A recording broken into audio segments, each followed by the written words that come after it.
بسم اللہ الرحمن الرحیم۔ روشن حروف یوٹیوب چینل میں خوش آمدید دیکھنے اور سننے والے سب کو السلام علیکم ورحمۃ اللہ وبرکاتہ۔ آج کا ہمارا سبق چوتھا سبق یہ بھی حروف کی پہچان کے متعلق ہے، کیونکہ ہم پہلے بھی حروف کی پہچان کے متعلق پڑھ رہے ہیں، تو کچھ حروف جو پہلے پڑھ چکے ہیں، الف با تا سا نون یا لام اور سا شین، آج کے جو ہمارے حروف ہیں وہ ہیں جیم ہا خا دال ذال را زا۔ جیم ہا خا یہ تین حروف، ان تینوں حروف کو دیکھنے کی شکل ایک ہی ہے، دیکھنے میں اور لکھنے میں یہ تینوں حروف ایک جیسے ہیں، لیکن ان میں فرق جو ہے وہ صرف ایک نقطے کا ہے۔ اگر ایک نقطہ نیچے آئے گا تو وہ جیم ہے، اگر ایک نقطہ اوپر آئے گا تو وہ خا ہے، اگر نقطہ نہیں ہے تو یہ ہا ہے۔ اگر ایک نقطہ نیچے آ گیا ہے تو یہ جیم ہے، نقطہ اوپر آئے گا یہ خا ہے، اگر نقطہ نہیں ہے یہ ہا ہے۔ اور جیم کی خاصیت کہ یہ شروع میں بھی اگلے حرف کے ساتھ جڑ کے آتا ہے، درمیان میں بھی جڑ کے آتا ہے اور آخر میں بھی یہ حرف کے ساتھ جڑا ہوا ہوتا ہے، یعنی یہ شروع میں بھی آئے گا تو اس کے آگے حرف جڑا ہوا ہوگا، درمیان میں بھی جڑا ہوا ہوگا، اس سے پہلے بھی حرف ہوگا، اس سے بعد بھی حرف جڑا ہوا ہوگا، اس کے ساتھ ملا ہوا ہوگا، اور جب یہ آخر میں آئے گا بھی اس سے پہلے حرف جڑا ہوا ہوگا۔ آگے ہے دال ذال را زا،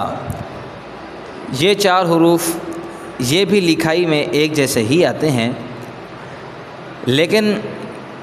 دال کی ذال کی لکھائی ایک جیسی ہے، را اور زا کی لکھائی ایک جیسی ہے،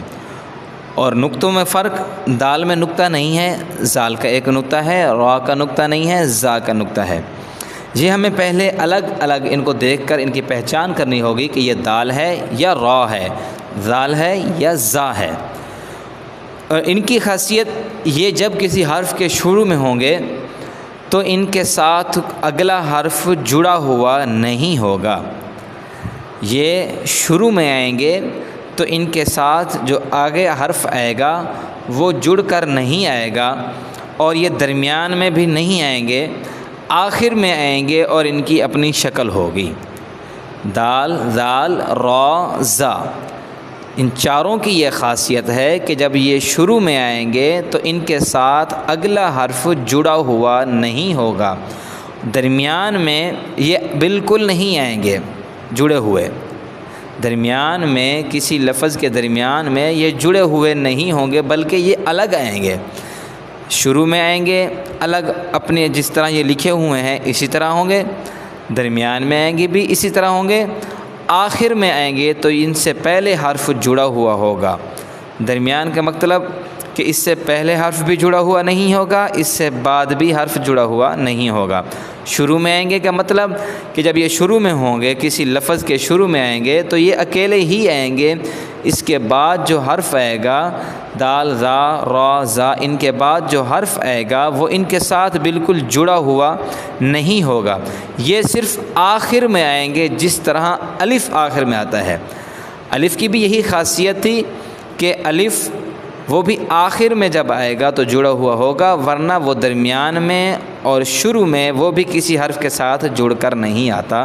اور یہ چار حرف بھی اسی طرح ہیں، یہ بھی درمیان میں شروع میں جڑے ہوئے کسی حرف کے ساتھ نہیں ہوں گے، بلکہ آخر میں ہوں گے اور ان سے پہلے کوئی حرف جڑا ہوا ہوگا۔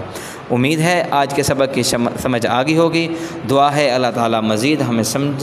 سمجھنے اور صحیح قرآن مجید کو پڑھنے کی توفیق عطا فرمائے، آمین۔